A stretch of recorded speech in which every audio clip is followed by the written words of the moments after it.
BJP मुख्यालय में BJP के राष्ट्रीय प्रवक्ता सुधांशु त्रिवेदी ने एक बार फिर पीएम मोदी की सुरक्षा को लेकर गंभीर आरोप लगाते हुए कांग्रेस की आलोचना की।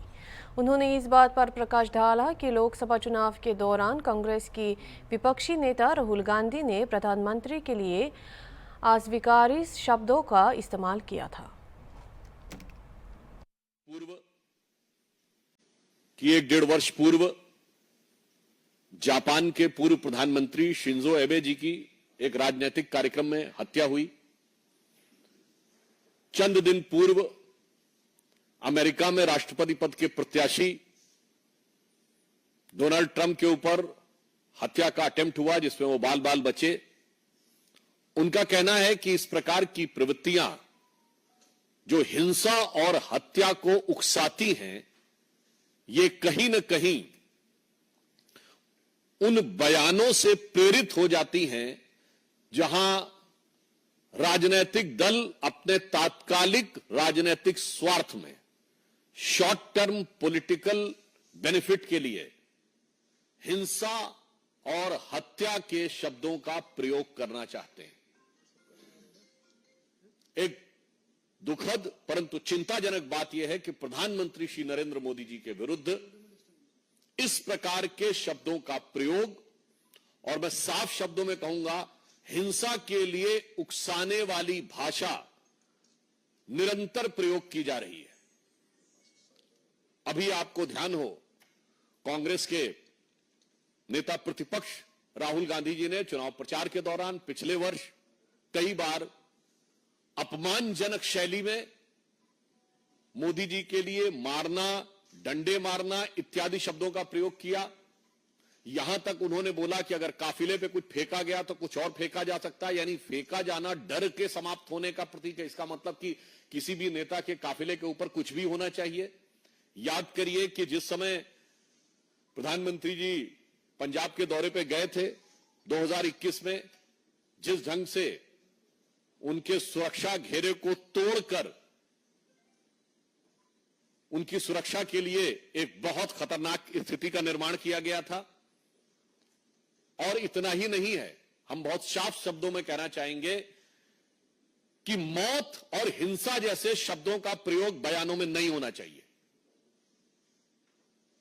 क्या यह सत्य नहीं है कि कांग्रेस के कई वरिष्ठ नेताओं ने मोदी जी के लिए इस प्रकार की मौत और उस प्रकार की मौत जैसे शब्दों का प्रयोग किया? छुटभैये नेता नहीं थे, कांग्रेस के पूर्व केंद्रीय मंत्री जैसे लोग थे। क्या कब्र खुदेगी, मर जा जैसे शब्दों का प्रयोग किया गया, सर फोड़ देंगे ऐसे शब्दों का प्रयोग किया गया। और यह बात सिर्फ आज की नहीं है, यह विगत लंबे समय से चली आ रही है। मोदी जी के लिए जिन लोगों ने बोटी बोटी काटने से शब्दों का प्रयोग किया, वो दूसरी पार्टी से लाकर आज कांग्रेस पार्टी के सांसद बन चुके हैं। और मैं ये भी बात दुख के साथ और गंभीरता के साथ कहना चाहूंगा, किसी नेता के लिए मौत के शब्द का प्रयोग सबसे पहले 2007 में सोनिया गांधी जी ने मौत के सौदागर शब्द के रूप में किया था। हमने कभी, जब आपातकाल में संविधान की हत्या हो गई थी, तब भी कभी श्रीमती इंदिरा गांधी जी की मौत की कामना या मौत जैसे शब्द का प्रयोग नहीं किया था। और मैं यह भी बताना चाहता हूं कि यह राजनीति राष्ट्रीय सुरक्षा के खिलवाड़ के साथ बहुत लंबे समय से होती आ रही है। मैं आप सबका ध्यान यह भी आकृष्ट करना चाहूंगा कि जब कांग्रेस सत्ता में थी तो भारत के ही नहीं, दुनिया की इन्वेस्टिगेटिव हिस्ट्री का एक विचित्र उदाहरण है इशरत जहां केस, जहां उस समय तत्कालीन सरकार की दो एजेंसीज, इंटेलिजेंस ब्यूरो और सीबीआई, दोनों ने कहा कि इशरत जहां टेररिस्ट है।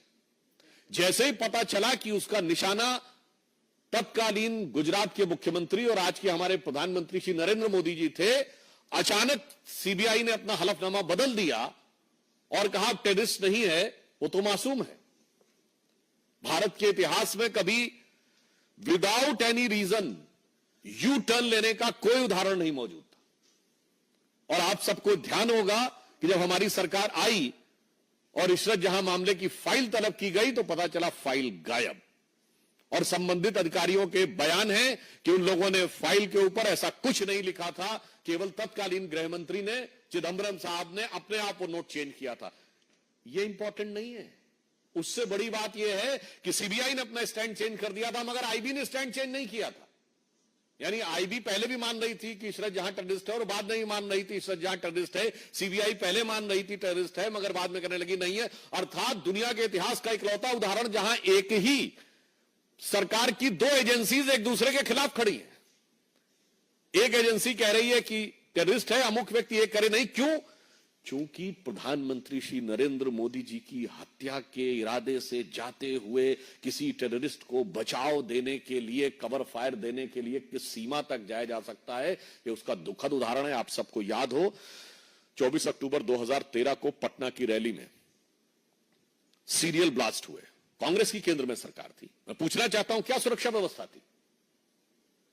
नरेंद्र मोदी जी को Z+ सिक्योरिटी थी, और उसी सभा में हमारे तत्कालीन राष्ट्रीय अध्यक्ष और वर्तमान रक्षा मंत्री राजनाथ सिंह जी भी थे, उनके पास भी Z+ सिक्योरिटी थी सेंट्रल गवर्नमेंट की। दो नेता जिनके पास Z+ सिक्योरिटी हो सेंट्रल गवर्नमेंट की, और उसके लिए केंद्रीय सरकार ने क्या व्यवस्था की थी? इसलिए सुरक्षा और नेताओं की जान की कीमत पर राजनीति होनी चाहिए। इसके उलट हम बताते हैं, राहुल गांधी जी की यात्रा निकली, उनके पास भी Z+ सिक्योरिटी है। कश्मीर में आप सबने देखा कि कितने मधुर मनोभावों के साथ भैया और बहन बर्फ के गोलों के साथ खेल रहे थे उस संवेदनशील जगह पे। केंद्र सरकार ने व्यवस्था सुनिश्चित की। मणिपुर जैसी जगह पे जहां इतना संवेदनशील है, उनकी यात्रा निकली और पूरा रूट सैनिटाइज करना और सारी व्यवस्था सुनिश्चित की गई।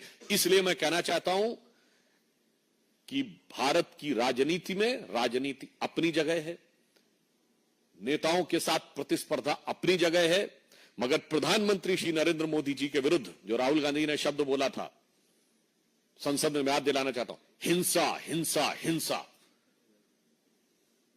हत्या हत्या हत्या जैसे शब्दों का प्रयोग बंद होना चाहिए।